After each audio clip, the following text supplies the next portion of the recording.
Alhamdulillahi Rabbil alamin. Assalatu wassalamu ala Rasulillahi Muhammadin wa ala alihi wa ashabihi ajma'in. Assalamu alaikum wa rahmatullahi wa barakatuh. Allah subhanahu wa ta'ala hayırlı günler, hayırlı turmuşlar nasip eylesin. Tenlerimizge selametlik, ko'ngillerimizge ma'rifat, oilalarımızga barakat, muhabbat nasip eylesin. Elhamdülillah Allah Teala'nın rahmeti bilen Ramazan aylarını uzatıp jiberdik. Ramazan ayında özüne karata bir ders aldık, bir g'ibrat aldık. Hem indi elbette Ramazan ayı tamamlangaç da uraza ibadetimiz, farz bulgan uraza ibadetimiz tamamlansa da amma da lakin turmuşumuz devam eder. Yani turmuşumuz devam etüü, Allah subhanahu wa ta'ala bizge tiyişli ecirlerini erişirge nasip buldu mu yok mu eken ko'rsatkişi bizning kelesi aylarda ko'rinadi. Yani şu Şevval aylarında, kelesi aylarımızda o'zimizning amal g'iybatlarimiz nindi ravishda davom etadi, nindi ravishda endi biz ularni boshqaramiz, nindi ahamiyat beramiz. Şunun aşağı, şunun beraberinde biz endi Ramazan ayının amal g'iybatlarining qabul bo'lishini ko'ra olamiz. Qabul bo'lgan ham şunun ders aluvun naq mana shu amallarımızda ko'ramiz. Boshqa oylarda ko'ramiz. Chunki Ramazan ayında albatta tirishamiz. Ramazan ayında şu fursatni qo'ldan ishqindirmaycha endi ko'brak izgiliklar ishlarga tirishamiz. Lekin şu izgiliklarimizni Ramazan ayı tamamlangandan so'ng da davom etamiz ekan, demak mana u ko'rsatkichi. Mana u endi ixlosligimiz, mana u şu qabuliyati, ya'ni amallarimizning qabul bo'lib, Allah subhanahu wa ta'ala bizga şu izgiliklarga tag'in da eshigini ochib yubordi ekan, izgiliklarni ishlar uchun bizga bir yengillik berdi ekan, demak Allah subhanahu wa ta'ala bu amallarimizni qabul etgan, ham endi bizning endi turmushimizni xayrli ravishda, xayrli yo'lga yo'llantirib jiberdi. Ham nechikina bo'lsa da Allah subhanahu wa ta'ala Ramazan ayında ajr savoblarini ko'proq orttirib jiberam deb aytuvi bilan bizga bir motivatsiya deb aytganda bizga endi itargish bir xabar beradi. Lekin şunun bilan to'xtalmaycha Ramazan ayı tamamlangandan so'ng da izgiliklarimiz uchun Allah subhanahu wa ta'ala aytadi, Qur'oni Karimda bir izgilik uchun 10 savob yozilar deb aytadi. Hatto Payg'ambarimiz sallallohu alayhi vasallam da Qur'oni Karimni o'qigan vaqtimizda bir harfni o'qar uchungina birgina harfni o'qib qo'ysang da 10 ajr savob yozilar deb aytadi. Hamma davom etib aytadi, alif lam mim deydi. Baqara surasining 1-oyati alif lam mim uchun 3 harfdi. Bir harf itirib tugul 3 harfdi. Alif uchun 10 savob, lam uchun 10 savob, mim uchun 10 savob deb aytadi.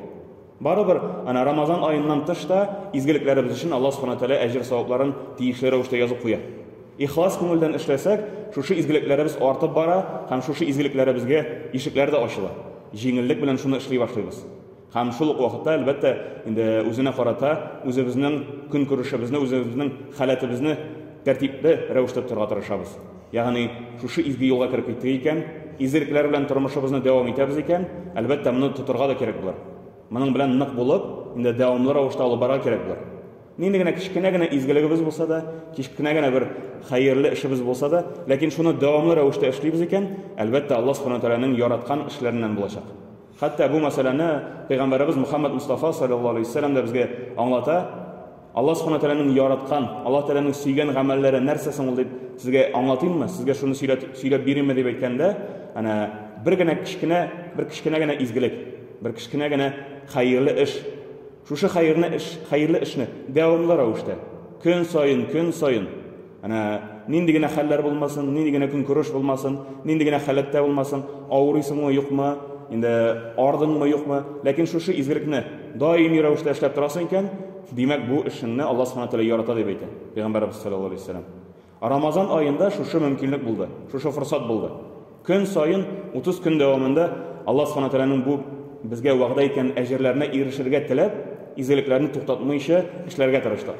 Kun sayin nafil namozlar o'qidikmi, endi biror izgilik ishlab qo'ydikmi, sadaqa berdikmi, doimiy ravishda ishlarga tirishdik. Doimiy ravishda shuning bilan Alloh taolaning rizoligini yoqinayirga tirishdik.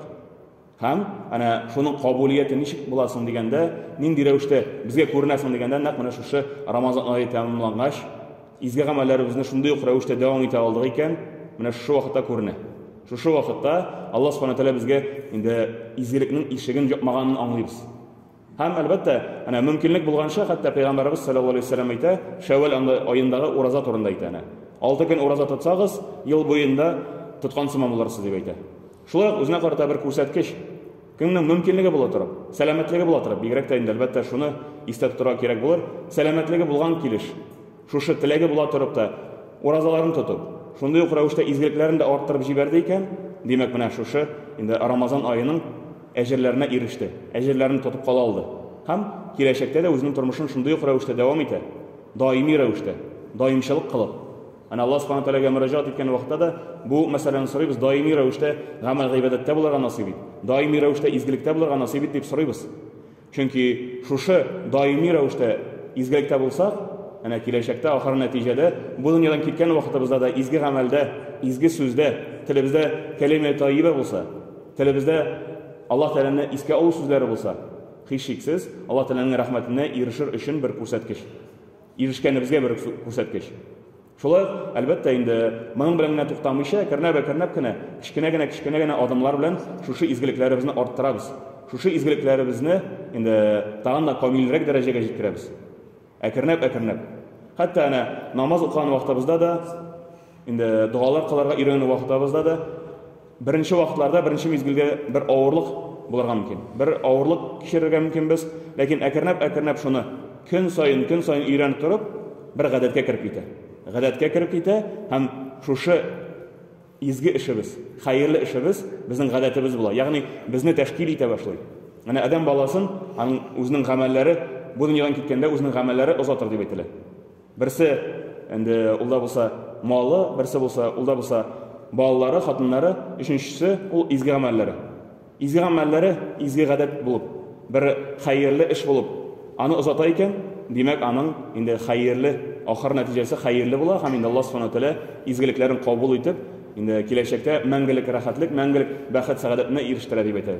Һәм мәңгелек җәннәтенә дә ирешәбез дип әйтә. Мөмин мөселманның төп максаты ул да булса Аллаһ Тәгаләнең ризалыгы, Аллаһ Тәгаләнең шушы рәхмәте һәм киләчәктә мәңгелек җәннәт. Аллаһ Субханаһу Тәгалә һәммәбезгә дә хәйр, ихсан насыйп итсен. Раббана атина фид дунья хасанату ва фил ахирати хасанату ва қина азабан нар. Аллаһу